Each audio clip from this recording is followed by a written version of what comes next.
Moram i ovo da objavim. Naime, sprečen sam da podnesem žalbe Ustavnom sudu jer on traži akt na koji ja podnosim, dakle, to je rešenje protiv kojeg podnosim.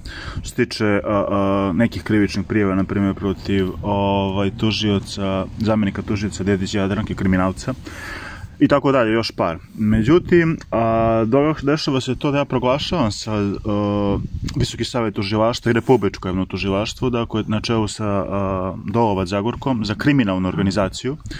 I prvom prilikom čim dođem do vremena ove nedelje, najkasnije za vikend ću podneti, to jest ću pripremiti dokumenta za Ustavni sud, sledeće nedelje ću to odštampati, znači direktno, jer oni čine tešku zloupotrebu službenog položaja odobravajući niz teških krivičnih dela čitavog tužilaštva Sombora i apelacionog Novosadskog.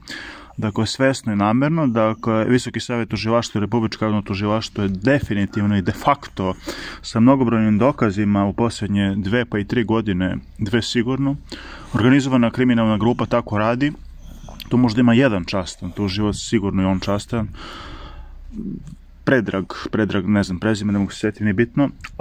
Dakle, i to ću direktno shvatiti u Ustavnom sudu, jer tu nema šta, iznad njih je jedino Ustavni sud, dakle, to će biti specijalno nešto, mora dobro da se formuliše i javno, što je jako bitno. Javno i poslato većini poslanika, reklamirano da bi dopravo do narod, jer bez naroda i Ustavni sud nemam puno poverenja. Jedna žalba je otišla pre jedno 20 dana, ali vidjet ćemo.